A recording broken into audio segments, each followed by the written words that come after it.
Coming up on this week's episode, Sporty's Foundation releases 2020 annual report. Also, EAA concerned about federal mask mandates and their potential impact on general aviation. And want a really cool pilot job? LA County Fire Department needs pilots. Welcome to Airborne Flight Training, a weekly program dedicated to all things flight training, from student pilots taking on their first flights to the new commercial pilot getting ready to take on their first flying gigs, as well as the amazing industry built around all of this. No segment is more important to the growth of the aviation community than the flight training community.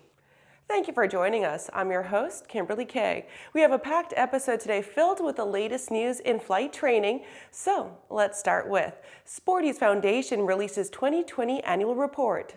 The Sporty's Foundation made bequests totaling $161,000 during 2020 to fulfill its goal to attract young people to the aviation community both as a career and a lifestyle. The foundation also supports organizations and museums that preserve the rich history of aviation for future generations, with an apparent emphasis on aviation education activities. The Sporty's Foundation continues as a major sponsor of EAA's successful Young Eagles program, from a financial commitment to complement Sporty's making its award-winning Learn to Fly course available at no charge to all young Eagles. The Sporty's Foundation also continues its focus on STEM by financing more than a dozen scholarships to deserving young people pursuing an aviation course of academic study and flight training. This past year also saw a $20,000 bequest to the University of Cincinnati to provide aviation scholarships. An additional $10,000 was donated to the You Can Fly Challenge, a suite of programs designed to make flying more accessible and affordable. Several new scholarship programs were also established, including the Fly Girl Women in Aviation Scholarship, the Flight Crew Scholarship Program, and the Dave Stahl Memorial Check Ride Scholarship. After the break, Women in Corporate Aviation announces spring scholarships. I'll tell you how much after these messages. Aviation's #1 safety equipment manufacturer. New ELTs and safety products that activate life-saving rescues across the world. ELTs and safety products for every type of aircraft. General aviation, business jet, rotorcraft, commercial aircraft. Easy installation, affordable pricing, safety and reliability. Visit www.artex.com to view our selection of ELTs and safety products today. Artex, your best last chance. Whatever your aviation goal, right now is a great time to get started. So you'll be pleased to know that King Schools is having a sale right now that ends on February 9th. You can get 21% off any course by using the order code right now when you call King Schools or order online at kingschools.com. Let's celebrate a new year of learning and flying, and we hope to see you soon at the airport. I believe that if people use the landing doctor training program, they will have less accidents, and eventually their insurance will go down and they will make a superior pilot. We do personal limitation checklists, which is the most important reason you need to fly with limits. We do ground proximity awareness training, and we do this with a crosswind. We've been operating 6 Bristells for 2 years without one insurance claim. The Landing Doctor program is working, and you're going to hear more about it. Welcome back. With so much news coming out of the flight training industry, we're going to be summarizing some shorter but interesting stories in a brief segment we call Around the Patch. Women in Corporate Aviation announces over $60,000 in 2021 spring scholarships. Women in Corporate Aviation has announced their spring scholarship program. WCA has been honored to start the 2021 with an inspiring lineup of spring scholarship offerings, supported by a continuously generous industry. WCA including investing in new scholarship software. The software is allowing them to transition from a manual to an automated process, providing greater communication and an elevated experience from start to finish for each applicant and sponsor. Brooke Owens Fellowship has announced its newest class of Brooke Owens Fellows. The class of 2021 marks the 5th class of Brookie Fellows and were selected from the fellowship's most competitive application year. More than 800 promising and talented students applied from Ivy League universities, major research universities, historically black colleges and universities, liberal art colleges, community colleges, and major international universities. 44 selected fellows have demonstrated their desire to pursue a career in aerospace, a record of leadership, a commitment to their communities, and their inexhaustible creativity. Doug Jeans designated as new Executive Director for ACE. The Aerospace Center for Excellence, home of the annual Sun and Fun Aerospace Expo, has welcomed Doug Jeans as its new Executive Director. He will be relocating from Addison, Texas, where he recently retired after 27 years with the renowned Cavanaugh Flight Museum, serving from 1993 to 1998 as Director of Maintenance and an impressive 22 years since as the President and Executive Director.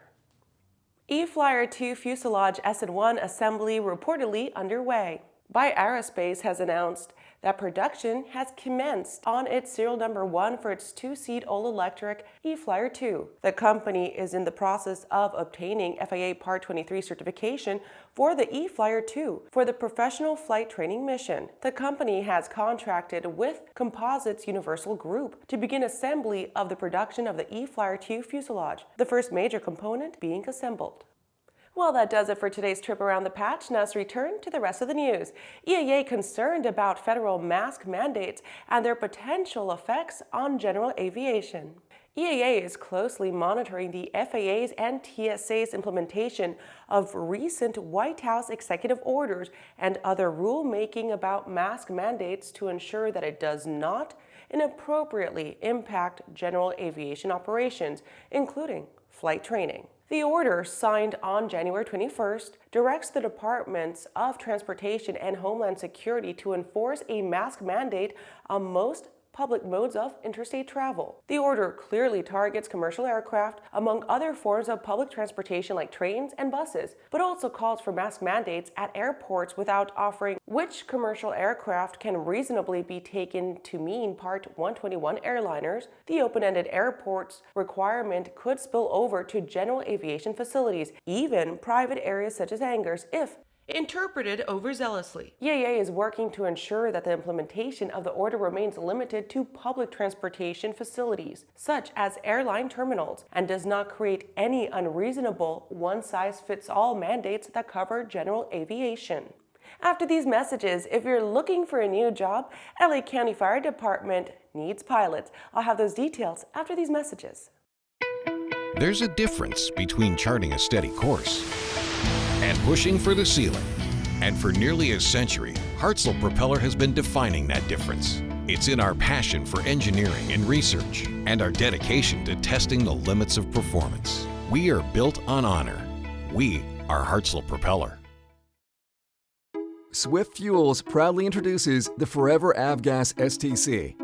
One simple upfront purchase entitles the Forever STC certificate holder to receive all current and future Avgas STCs that the FAA issues to Swift Fuels. The best part? It's priced today at only $100, and the prepaid certificate never expires. Get your Forever Avgas STC today at swiftfuelsavgas.com. Affordable and economical, Pipistrel is proud to present the Alpha Trainer. The aircraft can use as little as 2.5 gallons per hour in a flight school setting, with multiple students and instructors each day. This means that 13.2 gallons of fuel can effectively give you as much as 5 hours of endurance. Learn more about what the Pipistrel Alpha Trainer can do for you at pipistrel-usa.com. Welcome back. Want a really cool pilot job? LA County Fire Department needs pilots. They are looking for pilots for what they describe as an elite air fleet of Bell and Sikorsky helicopters. Think you qualify? Well, you must meet the following selection requirements. 4,000 hours of pilot in command flying time in helicopters. 1,500 hours of this time must have been flown in mountainous terrain at pressure altitudes of over 4,000 feet on map survey. Power line control construction, fire control, search and rescue operations, emergency medical services, or similar assignments requiring takeoffs and landings with maximum loads on unimproved landing areas under adverse weather conditions. Requirements: certificates, a valid ATP certificate with rotorcraft helicopter rating issued by the FAA, or a valid commercial pilot certificate with a rotorcraft helicopter rating issued by the FAA, a current and valid Class 1 or Class 2 aviation medical certificate issued by the FAA, a valid commercial pilot certificate with helicopter instrument rating issued by the FAA at the time of appointment, and a valid California driver license is required at the time of appointment. Okay, that being said, the gig seems to pay pretty well, ranging from $107,000 to $144,000 annually, plus benefits, medical and dental coverage, pension plan, paid vacations and holidays, and sick leave. Well, that does it for our show today. I'm your host, Kimberly Kay. You can catch episodes of Airborne on Roku and Fire TV. Just search for Aero-News or Airborne in the directory. And don't forget to follow us on social media, and feel free to comment with story ideas or just to say hi. We'll see you next time.